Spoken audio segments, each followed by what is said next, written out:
Hi. So இந்த ஐட்டம்ஸ்லாம் நீங்கள் பார்த்துட்டு கண்டிப்பாக ரெசிபி வீடியோ அப்படின்னு மட்டும் நினைக்காதீங்க. இது ரெசிபி வீடியோ கிடையாது. இன்றைக்கி சமையல் பண்ண போகிறதில்ல. இது வந்து குளியல் பொடி, அதாவது ஹெர்பல் பாத் பவுடர், நலங்கு மாவு, என்ன வேணால் வச்சுக்கலாம். இது வந்து வின்டரில் ரொம்பவே நல்லதுங்க. ஏன்னா இதில் ஆல்மண்ட்ஸ் எல்லாம் ஆட் பண்ணுறதுனால உங்களுக்கு அந்த வின்டரில் ஸ்கின் வந்து ரொம்ப ட்ரையாக, அந்த இச்சியாக இல்லாமல் ரொம்பவே சூப்பராக இருக்கும் இந்த இந்த நலங்கு மாவு. கண்டிப்பாக நீங்கள் ட்ரை பண்ணிவிட்டு எனக்கு எப்படி வந்திருக்குன்னு ஒரு மந்த்தாச்சும் நீங்கள் யூஸ் பண்ணி பார்த்துட்டு எனக்கு சொல்லுங்கள். ரொம்பவே சூப்பராக இருக்கும். அட்லீஸ்ட் வீக்லி 2 or 3 ஆச்சும் யூஸ் பண்ணுறதுக்கு பாருங்கள். இது வந்து 2 years பேபிலேருந்து யார் வேணால் யூஸ் பண்ணலாம். இதுக்கு வந்து ஆல்மண்ட்ஸ் நான் 15 எடுத்திருக்கேன். உங்களுக்கு முடிஞ்சால் மினிமம் 6 to 7 ஆச்சும் மேக்ஸிமம் ட்ரை பண்ணுங்கள். இது வந்து கோதுமை மாவு, நம்ம சப்பாத்திக்கு யூஸ் பண்ணுவோம்ல, அந்த கோதுமை மாவு 1/4 கப்பு. சந்தன பொடி எடுத்திருக்கேன். 1.5 tablespoon சாண்டல்வுட் பவுடர், அது ஆப்ஷனல் தான், பட் ரொம்ப நல்லாயிருக்கும். Masoor dal, orange masoor dal 1/4 cup. Oats, நான் எந்த கைண்ட் ஆஃப் ஓட்ஸ் வேணால் எடுத்துக்கலாம். 1/4 கப் ஓட்ஸ். 1/4 கப் கடலை மாவு, நம்ம பஜ்ஜிக்கு யூஸ் பண்ணுவோம்ல, சேம் அதே மாவு தான். இதுவும் ரொம்ப நல்லது ஸ்கின்னுக்கு, ஃபேஸ்க்கு. இது வந்து பாசிப்பருப்பு, பச்சை கலரில் அந்த தோலோடு இருக்கிறது எடுத்துக்கோங்க. 1/4 கப். இது வந்து 1.5 tablespoon மஞ்சத்தூள். இது வந்து மெயினான இன்க்ரீடியன்ட் இதுக்கு ஆக்சுவலாக ஷாஜீரா, கருஞ்சீரகம், இல்லை பிளாக் கியூமின்னும் சொல்லலாம்.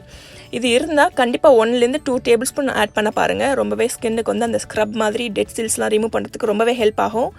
இதுக்கு வந்து எதுவுமே இல்லைங்க, இந்த எல்லா இன்க்ரீடியன்ட்ஸுமே மிக்சியில் சேர்த்து நல்லா வந்து பவுடர் ஃபார்மில் மிக்ஸ் பண்ணி எடுத்துக்கோங்க. ரொம்ப சாஃப்டாகவும் இல்லாமல் ரொம்ப வந்து அந்த என்ன சொல்கிறது, குத்துற மாதிரியும் இல்லாமல் ஓரளவுக்கு மீடியம் கன்சிஸ்டன்சியில் நீங்கள் வேணும்னா ஜெலிச்சு கூட எடுத்துக்கலாம். நீங்கள் ஸ்கின்னுக்கு உங்களுக்கு ஒரு ஸ்க்ராச்சஸ்லாம் ஆயிரும் அப்படின்னு ரேஷஸ் வராமல் இருக்கிறதுக்காக.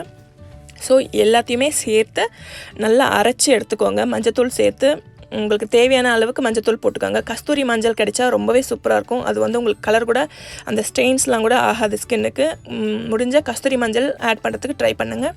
இல்லைன்னா நார்மல் மஞ்சள் கூட ஓகே.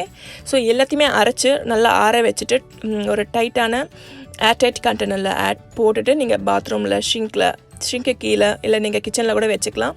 நீங்கள் எப்போ வேணுமோ அப்போ ஃபேஸ் பேக்கு இல்லை குளிக்கும்போது நீங்கள் தேய்ச்சி உடம்புக்கு கை கால்களுமே தேய்ச்சி கூட குளிக்கலாம். ரொம்பவே என்ன சொல்கிறது, சாஃப்டாகவும் இருக்கும் ஸ்கின்னு. அட் சேம் டைம் நல்லா க்ளோவியாகவும் நல்லா ஷைனிங்காகவும் இருக்கும். எல்லாமே நல்ல இன்க்ரீடியன்ட்ஸ் தான் இந்த பாதாம்லாம் யூஸ் பண்ணுறதுனால. இது வந்து முக்கியமாக நான் தயிர் ஆட் பண்ணி தான் யூஸ் பண்ணுவேன். பேபிக்கு யூஸ் பண்ணுறதா இருந்தால் பால் ஆட் பண்ணி கூட நல்லா வந்து ஸ்க்ரப் பண்ணி விடுங்க. ரொம்ப தேய்க்காமல் குழந்தைங்களுக்கு லைட்டாக தேய்ச்சி கொடுங்க. At the same time allergy வராமல் இருக்கிறதுக்காக கொஞ்சம் பேட்ச் டெஸ்ட் பண்ணிவிட்டு ட்ரை பண்ணுங்கள் குழந்தைங்களுக்கு. பெரியவங்க யார் வேணால் யூஸ் பண்ணலாம் மேக்ஸிமம். ஸோ இப்படி தாங்க தயிர் ஊற்றி நல்ல கன்சிஸ்டன்சிக்கு வந்ததுக்கப்புறம் ஃபேஸ்க்கு கை காலுக்கு நீங்கள் நல்லா தேய்ச்சிட்டு ஒரு 10 minutes கழித்து குளிங்க. ரொம்பவே சூப்பராக இருக்கும். நீங்கள் கண்டிப்பாக எனக்கு சொல்வீங்க அது நல்லாயிருக்கு, எல்லாருக்கும் நல்லாவே என்ன சொல்கிறது ஷைனிங்காகவும் க்ளோவாக இருக்குன்னு சொல்லிவிட்டு நீங்கள் கண்டிப்பாக எனக்கு ஃப்யூச்சரில் சொல்வீங்க. கண்டிப்பாக ட்ரை பண்ணிவிட்டு எப்படி வந்திருக்குன்னு எனக்கு கமெண்ட்ஸில் சொல்லுங்கள். ஓகே, தேங்க்யூ, பாய்.